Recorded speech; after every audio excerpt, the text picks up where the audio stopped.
நீ வரும்பொழுது அவர் உன்னை அக்செப்ட் பண்றார் தவிர உன்னை அவர் ரிஜெக்ட் பண்ணல. Now the tax collectors and notorious and especially wicked sinners were all coming near to Jesus to listen to him. பாருங்க, இயேசு கிட்ட யாரெல்லாம் வந்தாங்கனாக்கா, நட்டோரியஸ் அரட்டிங்க வந்திருக்கிறாங்க, துன்மார்க்கனுங்க வந்திருக்கிறாங்க, பாவிங்க வந்திருக்கிறாங்க. எதுக்கு வந்திருக்கிறாங்கன்னா, அவர் பேசுகிற வார்த்தையை கேட்கறதுக்காக அவரிடத்துல வந்திருக்கிறாங்க. இப்போ இவங்க தான் கேட்கணும், அவங்க தான் கேட்கணும் அப்படின்றது இல்லை.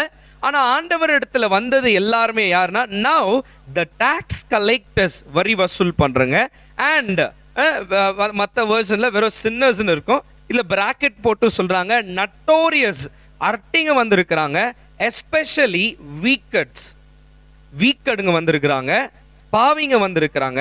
இவங்க எல்லாருமே sinners were all coming near to Jesus to listen to him. அவரை கேட்கறதுக்கு, அவருடைய வார்த்தைகளை கேட்கறதுக்கு எல்லாருமே அவர்கிட்ட வந்தாங்களாம். ஆமென் சொல்லுங்களேன். அல்லேலூயா. நிறைய பேருக்கு ஒரு பெரிய சந்தேகம் என்னன்னா, நம்ம போகலாமா சர்ச்சுக்கு, நம்ம போகலாமா, அவருடைய வார்த்தை கேட்கறதுக்கே இப்பெல்லாம் என்ன ஆயிடுச்சுன்னா, நான் ரொம்ப தகுதியா அப்படி வந்துடுறாங்க. ஆனா இங்க போயிருக்கிறது எல்லாமே துன்மார்க்கணும், அர்டன்றியா நீ தான் கேட்கணும், நீங்க வரணும். பாருங்க, இவங்களை ஆதரிக்கிறதுக்கோ இவங்களை அணைக்கிறதுக்கோ இவங்க மேல அன்பு காட்டுறதுக்கோ யாரும் இல்லை. ஆனா இவர் பேசினா ஏதோ ஒன்று மாற்றம் வருதுன்னு இவங்க எல்லாருமே கூடி அவருடைய வார்த்தையை கேட்கறதுக்காக, யாருடைய வார்த்தை, இயேசு கிறிஸ்துடைய வார்த்தையை கேட்கறதுக்காக அவங்க எல்லாருமே இயேசு இடத்துல அவருடைய வார்த்தை கேட்கறதுக்கு வராங்க. And the Pharisees and the scribes kept muttering and indignantly complaining. புலம்பின உட்கார்ந்து இருக்கிறாங்க, complaining, saying, this man accepts, receives and welcomes. இது ஆம்பிளிஃபைட் பைபிள்ல மாத்திரம் தான் இருக்கு பாருங்க. அவர் அக்செப்ட் பண்றாரு, ரிஜெக்ட் பண்ணல. ஆமென் சொல்லுங்களேன்.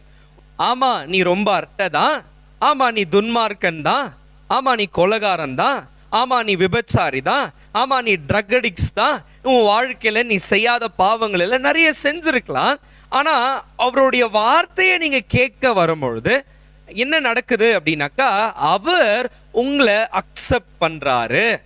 பரிசேயர்களுக்கும் சதிசேயர்களுக்கும் என்ன பிரச்சனைனா, இவங்க எல்லாருமே அர்ட்டிங்க, ஒழுக்கம் இல்லாதுங்க, இவங்க கிட்ட ஒரு நற்கிரியை கூட இல்லை, இவங்க யாருமே ஜெபிக்காதுங்க கூட.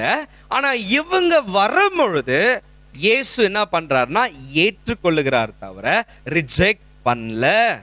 இன்னைக்கு நீங்க இந்த வார்த்தையை நீங்க எதிர்ச்சியா கேட்கல, நீங்க சோர்ந்து போய் உடைஞ்சு போய் என்ன ஆண்டவர் ஏற்றுக்குவாரா அப்படின்னாக்கா, அப்ப ஆண்டவர் என்ன பண்ணிருக்கிறாராங்க, இயேசு என்ன பண்ணிருக்கிறாரு, அவங்கள ஏற்று இருக்கிறாரு. அதுக்காக தான் நல்ல தகப்பனுடைய கெட்ட குமாரன் கதையை அவர் சொல்றார்.